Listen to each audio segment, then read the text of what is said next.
ഇതല്ലാതെ ഈ 100 വർഷക്കാലത്തെ ചരിത്രത്തിൽ സമസ്തയുടെയോ കീഴ്ഘടകങ്ങളുടെയോ പ്രവർത്തനങ്ങൾ ഒന്നും നമുക്ക് കണ്ടെത്താൻ കഴിയില്ല.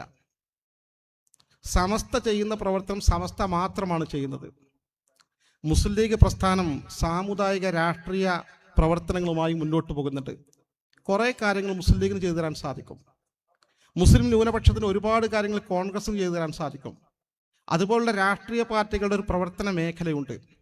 പക്ഷെ പരിശുദ്ധമായ ദീനിൻ്റെ ഇന്ന മാർഗത്തിലൂടെയാണ് നമ്മൾ പോകേണ്ടത്, അവിടെ നിന്ന് വ്യതിചലിച്ച് പോകരുത് എന്ന കണിശമായ നിലപാട് സ്വീകരിച്ച് അതിനുള്ള തെളിവുകൾ സലക്ഷ്യം മുസ്ലിം സമൂഹത്തെ ബോധ്യപ്പെടുത്തി ആ നേർപാതയിലൂടെ കൂടെ തന്നെ സഞ്ചരിപ്പിച്ച് സമസ്ത കേരള സുന്നി സ്റ്റുഡൻസ് ഫെഡറേഷൻ എന്ന് വെച്ചാൽ സമസ്ത കേരള ജംഇയ്യത്തുൽ ഉലമ എന്ന കേരളത്തിലെ ഏറ്റവും വലിയ ആധികാരിക മതപണ്ഡിത സംഘടനയുടെ വിദ്യാർത്ഥി യുവജന വിഭാഗം.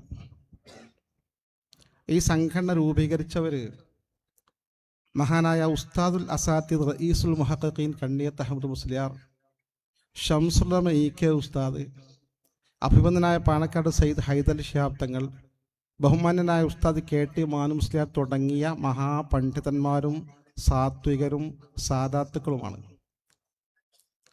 അതുകൊണ്ട് തന്നെ അതിൻ്റെ ഒരു ബറക്കത്ത് ഈ സംഘടന കഴിഞ്ഞ 37 വർഷക്കാലത്തെ ചരിത്രത്തിൽ ഉടനീളം നമുക്ക് കണ്ടെത്താൻ സാധിക്കും.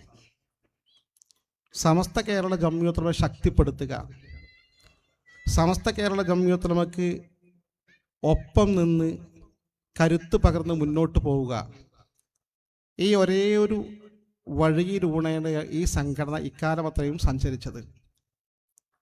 എന്തിനാണ് സമസ്തക്ക് ശക്തിപ്പെടുത്തിക്കൊണ്ട് സമസ്തയെ ഒപ്പം നിന്നുകൊണ്ട് സമസ്തയോട് എല്ലാവിധ പിന്തുണയും നൽകിക്കൊണ്ട് കർമ്മസജ്ജരായി പ്രവർത്തിക്കുന്നതെന്ന് ചോദിച്ചാൽ ഒരേ ഒരു ഉത്തരം മാത്രമാണ്. നമ്മളെ ഈ ദുനിയാവ് ഇന്നല്ലെങ്കിൽ നാളെ കഴിഞ്ഞു പോകും. മരണാനന്തരം നമുക്ക് രക്ഷ കിട്ടണം, ഖബറിൽ ശിക്ഷയില്ലാതെ രക്ഷപ്പെട്ട് സ്വർഗത്തിലെത്തണം. ആ സ്വർഗത്തിലെത്താനുള്ള നമ്മുടെ എല്ലാ കാലത്തേക്കുമുള്ള ശാശ്വതമായ ജീവിത വിജയത്തിന് വേണ്ടിയുള്ള പരിശ്രമമാണ് സമസ്ത കേരള ജംഇയ്യത്തുൽ ഉലമ നടത്തിക്കൊണ്ടിരിക്കുന്നത്. വേറെ സമസ്തക്ക് യാതൊരു ലക്ഷ്യവുമില്ല. അതിൻ്റെ ഭരണഘടനയിൽ കൃത്യമായി ചൂണ്ടിക്കാണിച്ചിട്ടുണ്ട്. പരിശുദ്ധ ദീൻ്റെ ഒറിജിനൽ മാർഗമായ അഹ്ലു സുന്നത്തി വൽ ജമാഅത്തിൻ്റെ ആദർശ പ്രചരണം, അതിനെതിരായി വരുന്ന തെറ്റായ പ്രചരണങ്ങളെ, വിദഈ ചിന്തകളെ മുഴുവൻ പ്രതിരോധിച്ചുകൊണ്ട് മുസ്ലിം ഉമ്മത്തിനെ നേർവഴിക്ക് നയിക്കുക. ഇതല്ലാതെ ഈ 100 വർഷക്കാലത്തെ ചരിത്രത്തിൽ സമസ്തയുടെയോ കീഴ്ഘടകങ്ങളുടെയോ പ്രവർത്തനങ്ങൾ ഒന്നും നമുക്ക് കണ്ടെത്താൻ കഴിയില്ല. സമസ്ത ചെയ്യുന്ന പ്രവർത്തനം സമസ്ത മാത്രമാണ് ചെയ്യുന്നത്. മുസ്ലിം ലീഗ് പ്രസ്ഥാനം സാമുദായിക രാഷ്ട്രീയ പ്രവർത്തനങ്ങളുമായി മുന്നോട്ട് പോകുന്നുണ്ട്. കുറേ കാര്യങ്ങൾ മുസ്ലിം ലീഗിന് ചെയ്തു തരാൻ സാധിക്കും. മുസ്ലിം ന്യൂനപക്ഷത്തിന് ഒരുപാട് കാര്യങ്ങൾ കോൺഗ്രസിന് ചെയ്തു തരാൻ സാധിക്കും. അതുപോലുള്ള രാഷ്ട്രീയ പാർട്ടികളുടെ ഒരു പ്രവർത്തന മേഖലയുണ്ട്. പക്ഷെ പരിശുദ്ധമായ ദീനിൻ്റെ ഇന്ന മാർഗത്തിലൂടെയാണ് നമ്മൾ പോകേണ്ടത്, അവിടെ നിന്ന് വ്യതിചലിച്ച് പോകരുത് എന്ന കണിശമായ നിലപാട് സ്വീകരിച്ച് അതിനുള്ള തെളിവുകൾ സലക്ഷ്യം മുസ്ലിം സമൂഹത്തെ ബോധ്യപ്പെടുത്തി ആ നേർപാതയിലൂടെ കൂടെ തന്നെ സഞ്ചരിപ്പിച്ച് ആർക്കാണ് മജ്‌ലിസുൻ നൂർ നടത്താൻ സാധിക്കുക? അത് സമസ്തക്കേ സാധിക്കൂ. ആർക്കാണ് 5 നേരത്തെ കൃത്യമായ നിസ്കാരത്തിൻ്റെ കാര്യത്തിൽ കണിശമായ നിലപാട് ബോധ്യപ്പെടുത്തിക്കൊണ്ട് അതിൻ്റെ ഗൗരവം പഠിപ്പിച്ചു കൊടുക്കാൻ സാധിക്കുക? സമസ്തക്കാണ് സാധിക്കുക. ആർക്കാണ് നോമ്പിൻ്റെ ഗൗരവം ബോധ്യപ്പെടുത്തി കൊടുക്കാൻ സാധിക്കുക? നമ്മുടെ പള്ളിയിലെ ഖത്തീബനാണ്, സമസ്തക്കാണ് സാധിക്കുക. ആർക്കാണ് ഹജ്ജിൻ്റെ പ്രാധാന്യവും സക്കാത്തിൻ്റെ പ്രാധാന്യവും പഠിപ്പിച്ചു കൊടുക്കാൻ സാധിക്കുക? മദ്രസകളെ പഠിപ്പിക്കാൻ സാധിക്കുക, സമസ്തക്കാണ് സാധിക്കുക.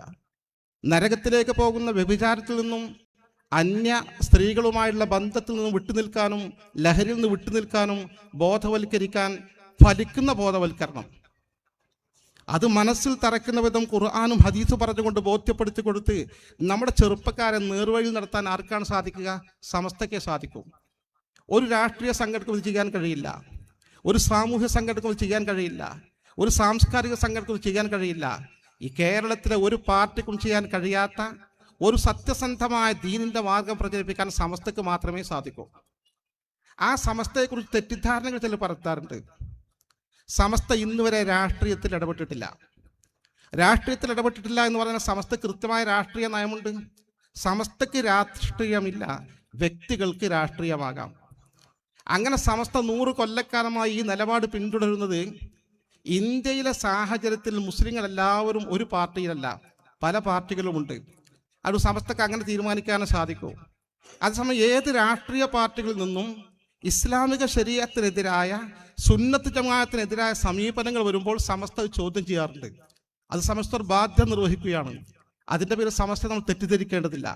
അതുകൊണ്ട് ഞാൻ ഒരിക്കൽ കൂടി ഉണർത്തുന്നു, നമ്മുടെ വരും തലമുറ ഈ സുന്നത്ത് ജമാഅത്തിൽ ഉറച്ചു നിന്നുകൊണ്ട് മരണപ്പെട്ടു പോകുമ്പോൾ സ്വർഗത്തിൻ്റെ മാർഗത്തിലേക്ക് പോകണമെങ്കിൽ സമസ്തക്കും അതിൻ്റെ കീഴ്ഘടകങ്ങൾക്കും കരുത്ത് പകരുകയല്ലാതെ മറ്റൊരു മാർഗവും നമ്മുടെ മുമ്പിലില്ല.